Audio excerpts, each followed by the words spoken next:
और उस बीच एक बड़ी जानकारी आ रही है सामने। इस वक्त की बड़ी खबर से आपको रूबरू करवा रहे हैं। इस वक्त की बड़ी खबर फरीदाबाद से, जहां नकली आईपीएस अधिकारी गिरफ्तार हुआ है। फरीदाबाद से ये जानकारी, आरोपी ने डीसीपी सेंट्रल को किया था फोन। फर्जी आईपीएस गिरफ्तार हुआ है। फोन पर खुद को बताया साउथ दिल्ली का डीसीपी। फरीदाबाद से बड़ी जानकारी, नकली आईपीएस अधिकारी गिरफ्तार हुआ है। फरीदाबाद से आरोपी ने डीसीपी सेंट्रल को किया था फोन। फोन पर खुद को बताया साउथ दिल्ली डीसीपी। पायलट लगवाने के लिए दिए थे आदेश। प्राइवेट कंपनी में मैनेजर है आरोपी और फर्जी आईपीएस बनके इस तरह की जालसाजी किया करता था। तो नकली आईपीएस अधिकारी गिरफ्तार हो गया है। फरीदाबाद से आरोपी ने डीसीपी सेंट्रल को फोन किया था। खुद को साउथ दिल्ली का डीसीपी बता रहा था।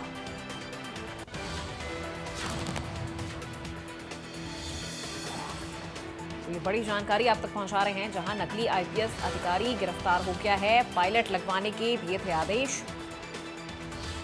प्राइवेट कंपनी में मैनेजर के तौर पे काम करता है आरोपी। रिसीव करने पहुंचे थे एसएचओ रणवीर।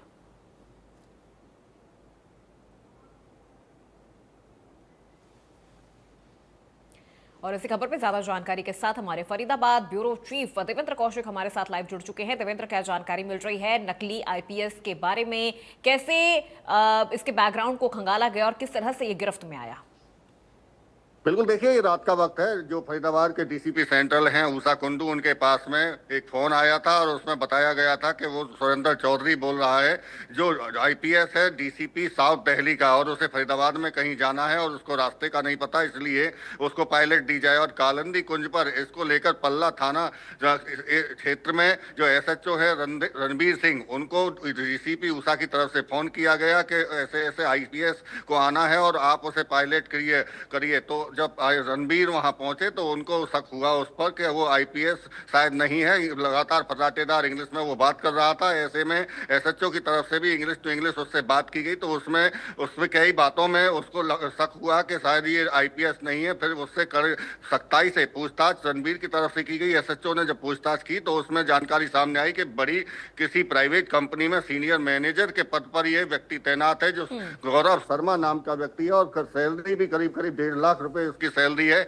इसके अलावा और बाकी अन्य पूछताछ उससे मामला दर्ज करने के बाद में की जा रही कि आखिर और कहीं कोई फर्जीवाड़ा नकली आईपीएस बनकर सुरेंद्र चौधरी जो अपना कथित नाम बताया था उसने नहीं किया है। और ऐसे में एक जो जानकारी सामने आ रही है उसमें ये कि कुछ महीने पहले एक लड़की ने छेड़छाड़ का मामला भी उसके खिलाफ में दर्ज कराया था। अब उसकी भी जांच की जा रही है कि आखिर जो ये व्यक्ति है गौरव शर्मा नाम का, बिहार का रहने वाला बताया जा रहा है, कि और कहीं उसने इस तरह की कोई घटना को अंजाम तो नहीं दिया, किसी के साथ में फर्जीवाड़ा कर कोई पैसे तो नहीं आए थे। तो ये तमाम ऐसी जानकारियां पुलिस जुटाने की काम कर रही है। चूंकि डीसीपी साउथ दिल्ली का अपने आप को उसकी तरफ से बताया गया था और फरीदाबाद उसको आना था, रास्ते की जानकारी नहीं थी, पायलट मांगी गई थी, और पायलट जब वहां रात के 2 बजे उसके साथ में उसे पायलट करके फरीदाबाद लेके आ रही थी तो तभी शक हो गया था कि शायद ये आईपीएस नहीं है। चूंकि बातचीत के दौरान पुलिस एसएचओ रणवीर सिंह की तरफ से उससे अलग अलग एंगल से कई तरह की जानकारी मांगी गई थी, और उस जानकारी के दौरान ही इस बात का खुलासा हो गया था कि ये जो आईपीएस बनकर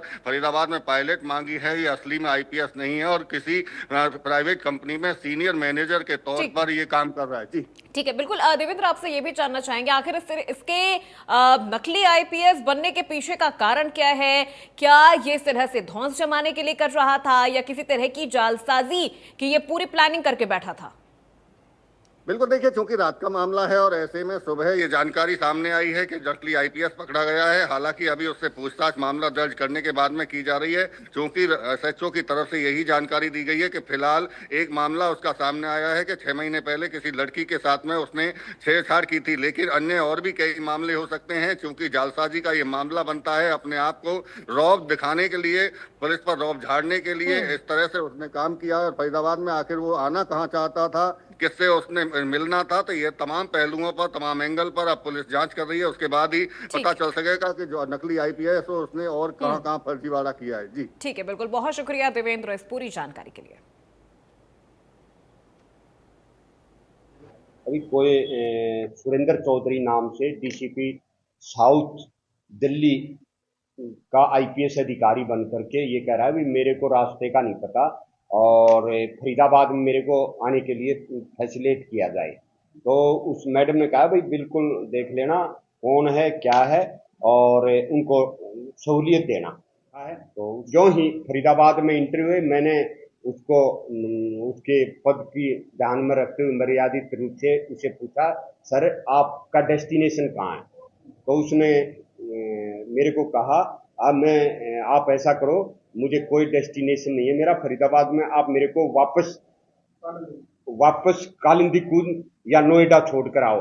तो मेरे को उसकी आइडेंटिटी पर पूरा शक हुआ तो मैंने उसी टाइम गाड़ी रोक करके और एसएचओ जैतपुर दिल्ली उनसे उनके फोन से संपर्क किया और उन्होंने साहब का नंबर का बताया डीसीपी साउथ का, तो वो मिसमैच हुआ और फिर मैंने इस जो फर्जी जो कथित अधिकारी है इसका नाम पता पूछा तो इसने अपना नाम बताया। तो फर्जी आईपीएस आखिर पकड़ा गया, आईपीएस बनकर डीसीपी को कॉल किया था। और बढ़ते खबरों में आगे इस बीच एक और बड़ी जानकारी आप तक पहुंचा रहे हैं।